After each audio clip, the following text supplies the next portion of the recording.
Good morning বন্ধুরা, পিয়ালির গল্পকথা চ্যানেলে আপনাদের সকলকে স্বাগত জানাই। আজকে সোমবার, বাজছে এখন ওই 10টা 20 মতো। আর আমি চান টান করে পুজো টুজো করে নিয়েছি, সবই প্রায় হয়ে গেছে।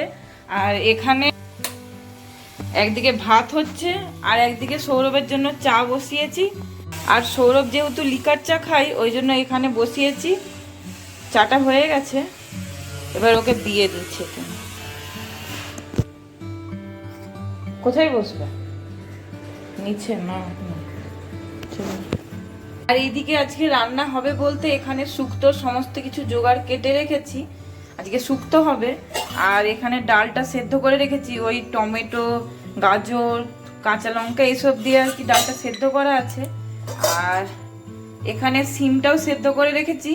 এটা ওই তেল দিয়ে ভাজবো, কিন্তু এখন আমি প্রথমে ডালটা ছুকবো বলে এখানে কড়াইয়ে ওই কালো জিরে ফোড়ন দিয়ে তেলটা গরম করতে বসিয়েছি। আর তার সাথে আজকে দুপুরের জন্য ওই একটু আচার রেখেছি। আমি এখানে বানিয়েছিলাম আচার, আর আম তেলটা বানিয়েছিল সৌরভ। তো ওই আচারটা রেখে দিয়েছি একটু, তারপরে ছাদে রোদে দিয়ে এসছি। কারণ এখানে না অনেক দিন ধরে রোদ দেয়নি, আর তারপর বৃষ্টি হচ্ছিল। তো এই কদিন দেখছি আবার রোদ দিচ্ছে। তো যতদিন রোদ দিচ্ছে আমি প্রায়ই একটু করে গিয়ে ছাদে রোদে দিয়ে আসছি। ডালটা এখানে ফুটে গেছে, এবার এটাকে নামিয়ে নিই, দিয়ে সিম ভাজাটা বসাবো। নাই যাচ্ছি দাঁড়া। ডালটা এখানে চুকা হয়ে গেছে, নামিয়েও নিয়েছি। এবার এই সিম ভাজাটা ভাজবো। এখানে কড়াইয়ে তেল দিয়েছি, তেলটা গরমও হয়ে গেছে। এবার সিমগুলোকে দিয়ে দিচ্ছি।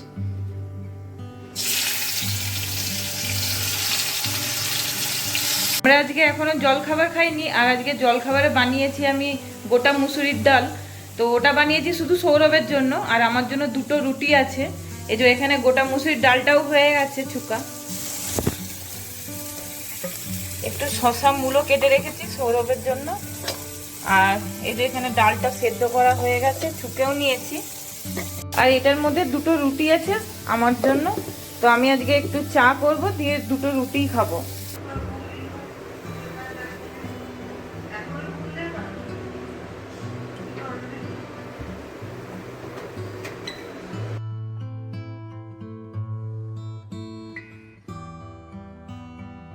এখানে শুক্তোটার জন্য উচ্ছেটা ভাজতে বসিয়েছি নুন আর একটু হলুদ দিয়ে।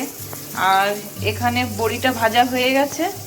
আর এই মশলাটা মানে ভেজে নিয়েছি, কিন্তু এখনো ঠান্ডা হয়নি, গরম আছে। ঠান্ডা হলে এটা পেস্ট করে নেব।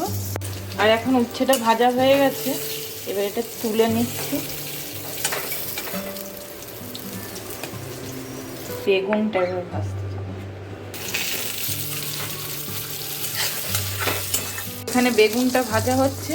আর এইদিকে জলটা গরম করতে বসিয়েছি ওই গুঁড়ো দুধটা গুলবো বলে শুক্তোর জন্য। আর এখানে ভাতের ফ্যানটাও ঝরতে দিয়ে দিয়েছি। ভাত হয়ে গেছে, দুধটা এখানে গুলা হয়ে গেছে। বেগুনটাও ভাজা হয়ে গেছে, তুলে রেখে দিয়েছি। আর বাকি সব সবজিগুলো এখন ভাজতে বসিয়েছি। আর এইদিকে যেই মশলাটা বানিয়েছিলাম লাস্টে, ওটাও গুঁড়ো করা হয়ে গেছে।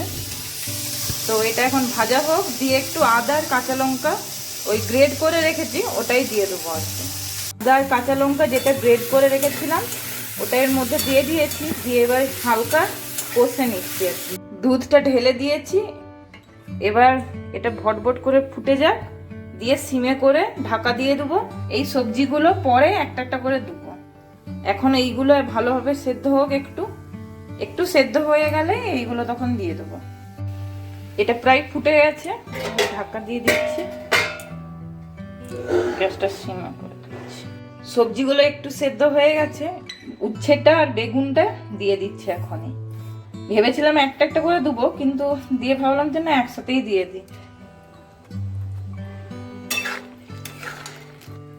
বেশি নাড়বো না, নাহলে ভেঙে ভেঙে যাবে সবজিগুলো।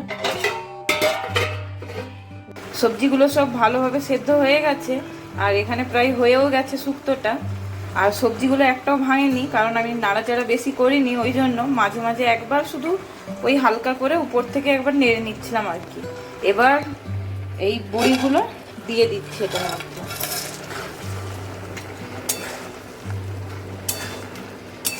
এবারে এই মশলাটা উপর থেকে ছড়িয়ে দিচ্ছি।